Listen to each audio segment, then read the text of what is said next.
After many hours of recording and editing and reviewing Metro Awakening for the PSVR 2, I was struck down with an illness, as you can probably hear. My voice is not doing so well, so I sat down, I relaxed, and I played a flat screen game, and just kind of sunk a few hours into the new Halo Infinite update. Now, I've been pretty open and happy with the last year of Halo Infinite updates, to be honest. I've enjoyed the new maps, the new modes, it's been fun. Even the new cosmetics, even though they are just kind of like a glorified shop update, I've enjoyed jumping in and testing them out and seeing how they look, and buying the occasional thing that made me interested. However, since the Halo Studios rebrand, I had a hunch that perhaps they were leaving any content they had left for after the studio rebrand happened, to kind of boost goodwill for this rebrand as a whole. Or perhaps Halo Studios have come in and pushed more resources into Infinite to get some more content out the door, because that's exactly what has happened with the new Great Journey Operation Pass.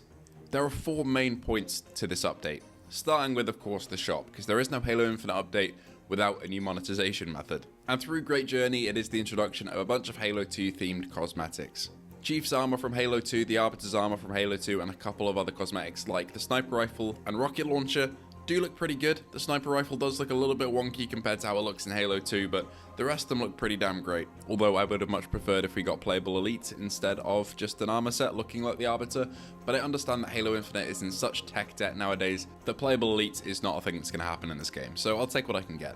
The more exciting and important things though are looking past simply the cosmetics onto a new weapon, new game modes, and new maps. Because I never thought I'd see the day when Halo Infinite actually got a brand new sandbox item in terms of weaponry, but here we are, and it looks like we're going to be getting more going into the future as well. Leaks have shown the addition of a shotgun, the Falcon getting new information as well on the back end, and a new piece of equipment which sort of acts as a black hole grenade. However, for the population of the game today, we have access to the MA5K Avenger. And to be honest, I found myself loving this little SMG. I've been playing with it in one of the new playlists, which I'll talk about in a second, and also in Firefight, which you might notice looks a little bit different on screen right now. And this weapon is nothing short of fantastic. I missed having an SMG in Halo Infinite because I didn't really play much of Halo 5. I'm not really much of a competitive or PvP multiplayer guy when it comes to Halo. I prefer messing about in Firefight, Forge, and Campaign, and occasionally jumping into the multiplayer. So 5's PvP multiplayer scene didn't really draw me in, so I didn't get the chance to try out any sort of SMG weapon in Halo 5, but here we are in Infinite, and the MA5K, despite its animations being very similar to the normal assault rifle, since they are on the same platform, feels like a weapon with its own identity, and is very viable of course at close range in the multiplayer I've found so far. The main thing for me here though is that they're actually adding new content in terms of weapons, which is a very good feeling for a Halo game that hasn't seen much life come into it in terms of new content over the last year or so. The content that we have got over the past year though has mostly been map updates. Very talented forgers have put together some new maps over the last year, and that continues with the Great Journey. We've got a bunch of Halo 2 map remakes, and these have all been funneled into their own playlist. But it's not just Halo Infinite gameplay in this playlist, it actually really feels like classic Halo because they've added a bunch of modifiers to this playlist. That includes no sprint and no clamber and a bunch of other adjustments to make it feel like classic Halo from back in Halo 3, 2 and CE. And I know I said I don't play that much PvP, but this playlist has got me kinda hooked because it feels slow paced enough so that it feels more strategic than the normal multiplayer, but also fast enough that I don't get bored. It's a nice balance and it's a really good feeling matchmaking playlist right now, with some of the best PvP that the game has had in a good long while, in my opinion.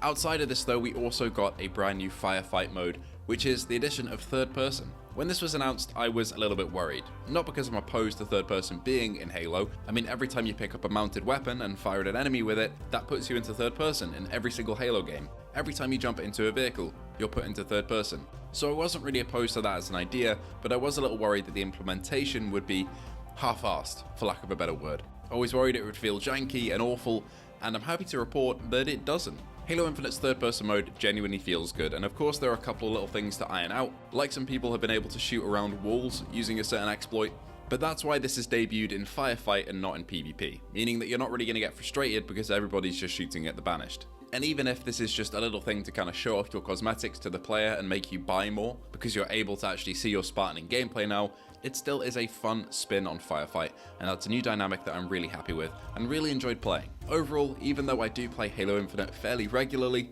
this update has really drawn me in, and I'm going to be playing a lot more PvP because of the Delta playlist. Because that classic Halo feel is back in this game. Anyway, thank you all for watching. If you're new around here, I don't usually cover flat screen games too often. I am a VR creator, but every now and then there is something in the flat screen that really makes me excited and wanting to cover it. And that was today. Please let me know what you think of Halo Infinite's new update in the comments below. Thank you all so much for watching. Thank you to our patrons and YouTube members. Without them, none of this would have been possible. That is Luke Bentley, Phil Irving, Hazit Mirza, Ace Gamer, Hippie Pickle, Jin007, A License to Chill, Sun WTF, Fat Controllers, The Game Cat, Andrew Ehrenreich, Jason Parker, Lamar Hall, Jordy Bansma, Lemon64k, Outcast VR, Prophecy777, Gundy, Salvador, David Gephardt, Lauren Thole, Spencer Drake, MachoX3, The Real Estate Procrastinator Game Cat, and Ninja Agent.